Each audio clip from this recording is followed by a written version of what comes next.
Hello. Okay, welcome back to another video. Today I'm going to show you how you define and find the sum of a geometric series. So let's start. So let's say you have a series that looks like this.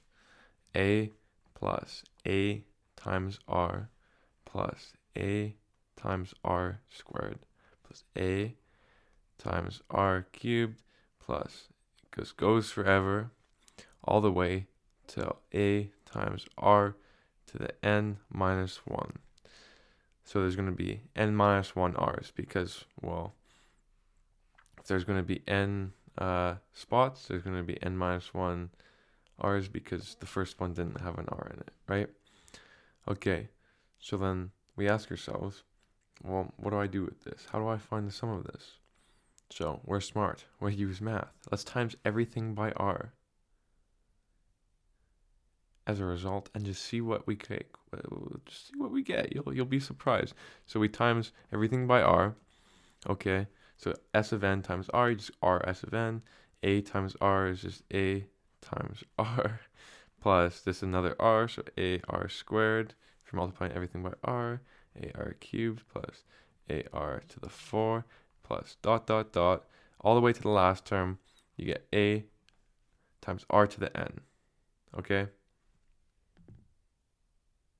We wanted to solve for s of n, right? The sum of everything.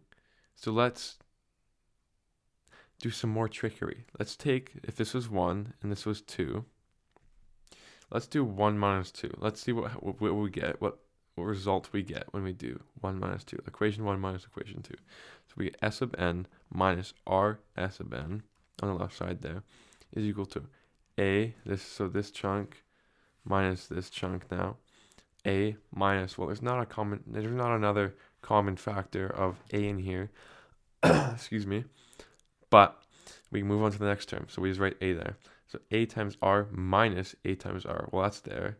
Is there a times r squared minus a times r squared? That's there. So these cancel. This cancels with this. When you subtract it, this cancels with that. When you subtract it, this goes with that. There's an a r to the 4 inside of here that can cancel all the way. Okay. Going the one before this term is a times r to the n minus 1 because we're just going a step back. This dot dot dot contains everything from a times r to the 4 to a times r to the n. Okay, and in between here is everything intermediate. So the one before this is a times r to the n minus 1, and I can cancel with that guy. But this guy is left over. You don't actually have another one of these. So you can just write that there. So you're left with this now. Okay, wonderful. Let's solve for s of n. Okay, so we get s of n 1 minus r. So we factor out the s of n is equal to a plus a r to the n, right? And now this implies once you take s of n, if you isolate it and you divide everything by 1 minus r, and you factor out this a on top, so factor out this a on top first, you get left with 1 plus r to the n, okay, divided by 1 minus r, 1 minus r. Now you can only do this provided r does not equal 1, because if r was equal to 1 right here, going from here and dividing it to underneath here, then we just divide it by 0 if r was equal to 1. And you can't divide things by 0. So that's why we write that there, right? So we found 1. And then because we have to find the sum for all, I guess, values. Like, well, what is the sum when r is equal to 1? We found this cool method. But if r is equal to 1, well, look up here. S of n is equal to a. Well, r is equal to 1. So plus a. R is equal to 1, r is equal to 1, so plus another a, r is equal to 1. You get the point. So you're just adding up an infinite amount of a's, basically. You get n a's. So we can write the summation, okay? Now summation is a piecewise of, well, a 1 plus, because now we just defined it for all values of r, and a could be anything, because that was not our constraint. R was really our constraint. 1 minus r, provided that r does not equal 1, and then we get n times a, provided that r is equal to 1, right? Okay, so now, because we want to find the summation for when r went to infinity, okay, because n could be anything right here. In this series, n could have been absolutely anything, but we're interested in an infinite geometric series. So what's happening when the n value approaches infinity? Okay, so most notably, we're looking for the limit. We're looking for the limit as n approaches infinity of s sub n, but really the only thing we're interested in is this r to the n, because there's no other values contain an n in it. So let's just look at the limit as n approaches infinity of rn. Now, maybe you're still asking yourself, why are we checking that? Okay, so I'll first write it down. Limit as n approaches infinity of r to the n. Now I'm telling you right now, this has to equal 0. Okay, because we're checking this, because if the last value of r, if r to the infinity, so the last value of the series, so right, so if the last value of the series, okay, was indeed infinity, or if it was indeed like a 7 or an 8 or something like that, we've just said we've added these up in an infinite amount of time, and the last one is infinity. All right, so that means, okay, so then the last term would be 8, we said, for instance. So then the term before that, we'd be adding almost 8. Okay, so for an infinite amount of time, we are basically adding 8, okay, together. Now, if you add 8, just intuitively, you know that trends to infinity if you add it an infinite amount of time. But had r sub n as n approaches infinity, like the last term, so the last term of this series goes to 0, then that means after adding an infinite amount of terms, your last term, you're just adding 0. So you're not even changing the total at the end. And that just means the term before that, you're basically adding 0. The term before that, you're basically adding 0. So that means it converges onto a sum, right? If you're adding like 8 an infinite amount of times, you're just going to diverge to infinity. So this guy right here must equal 0, because if it's not equal to 0, then you're going to get a series that diverges. So n approaches infinity, the limit as n approaches infinity of r sub n must equal 0, okay? But it equals 0 when, I'll explain why in a little bit, when r is between -1 and 1, okay? Because these are fractions within 1 and -1. So let's look at the properties of them. So a fraction between 1 and -1, let's just say, is a half. Not let's just say, it is a half. There is a half exists between the two of them. And if we were to, let's just say, cube this, let's not use, because this is a limit as n approaches infinity, so then you're going to have an infinity as an exponent. Let's not use a value as big. Let's use like 3. So if you were to cube a fraction in between this range, you get 1 over, because 1 cubed is just 1, over 2 to the 3 is equal to 1 over 8. Notice this value is smaller than if you were, just notice this value is smaller when you cube it, okay? If you're in this range. If your r value was in this range and you cubed it, it was smaller. So if you had, so if you did, now this is Brad notation, you should not do this. So if you were to raise it to an infinite power, I'm just trying to prove a point here. So 2 to the infinity, okay, so 1 over 2 to the infinity, because 1 to the infinity is just going to be 1. But 2 to the infinity is nothing but, wow, you're going to get an absurdly large number. Okay, So then it's almost as if you have 1 over infinity, and that just goes to 0, because you're saying, how many times does infinity go into 1? Wait. How many times does... Wait, what? Yeah, how many times does infinity go into 1? 0 times, okay? Infinity is just such a big number. So in this range, what I'm trying to tell you is this converges to 0. Because if you had 7 raised to the infinity, the last term, let's say r was 7, the last term was going to, it's probably be a pretty big number. I don't... Intuitively, it's a pretty big number, right?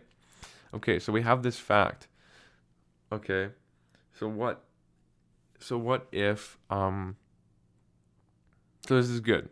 And then if r, so our last term now, we're looking for the property of our last term. So then we see, if it's out of this range, we kind of just proved a little bit, you're not going to converge onto the last value being 0. So like, let limit as n approaches infinity, let's say r was equal to 1, okay, to the n, and this is just going to equal 1. That's not 0. That means we're basically adding 1 each time of these r values, okay. Limit as n approaches infinity, so you're adding an infinite amount of times of s sub n, is just equal to, okay, 1,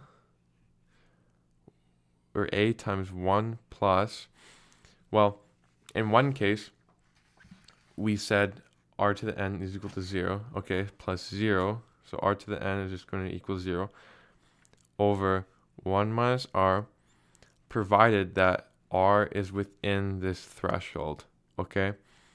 Or, we can say, it does not, like, it diverges, yada yada yada, does not exist at when r is I don't know how to, when the absolute value of r is greater than equal to 1. So what this just basically means is if r is greater or equal to 1, or r is less than equal to -1. Okay, this just means diverges and whatever. Okay, so we're not interested in this because this is gross. It diverges. Why would we want to know a value that diverges? We're interested in this guy right here, one that converges, okay? So then we know that there's an actual sum. There's an actual sum when r is within this value. So we can say, okay, so we wanted to know the sum, so then s sub n is just equal to a over 1 minus r, okay? Provide that -1 r and 1 in between this bounds, okay? That looks like a 9. I don't know why that looks like a 9.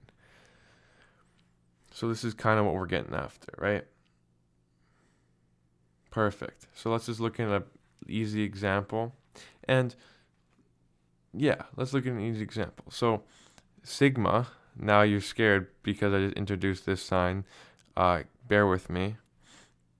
Times r to the n. So what this is just saying is, okay, the first term, n is equal to 0. So we throw in a 0 where n is equal to 0. We throw in 0 where n is equal to, no, we throw in 0 where there's an n that exists inside this part, and times r to the 0.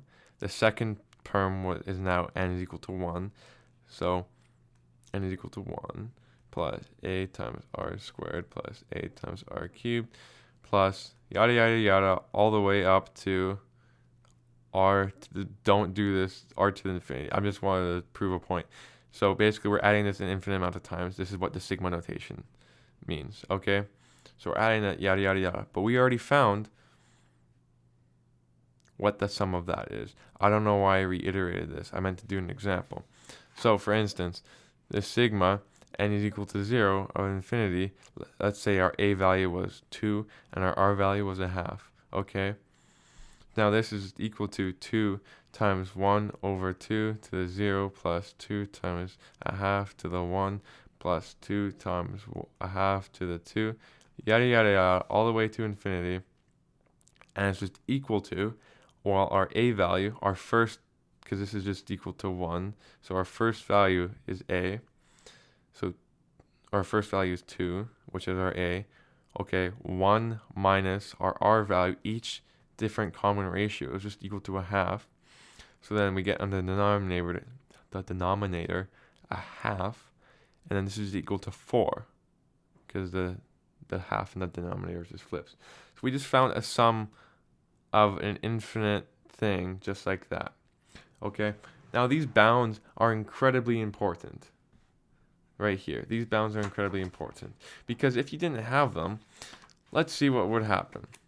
Because on the internet, there's a couple times where it's like, oh, the sum of this is equal to a half, even though it was like some weird like alternating type. I'll just show you. So if you're like trying to find the sum of 1 minus 1 plus 1 minus 1 plus 1 minus 1 plus 1 minus 1, yada yada yada, all the way forever. Okay, notice our first, so if we used our same definition of a is equal to 1 minus r, so our first value was 1, okay, our first term was 1, you can just notice that. So then 1 minus, and now our r value, our common ratio, the only difference between each consecutive term is just multiplied by a -1. The first term was 1, the second term was -1, third term was 1, fourth term was -1, so each term was just being multiplied by -1. Okay, equal to 1 minus, okay, minus minus plus 1 is equal to a half. This does not make any feasible sense. How can you get a half out of this? Well, you're right, because the conditions on this guy was -1, r cannot be less, r has to be greater than -1 or less than 1. We just said r is equal to -1. You can't do that. Okay? So I hope you got some more ideas of to what geometric series are. Maybe I just confused the ever-living crap out of you. I don't know. I hope some of my commentary was actually proper, because I'm an undergrad myself, so it's not like I'm like a god at math or anything. I'm just trying to explain a little bit of insight into what everything means. Okay, so I hope you enjoyed the video. Enjoy okay, enjoy the video, and yeah, I'll catch you later. Bye bye.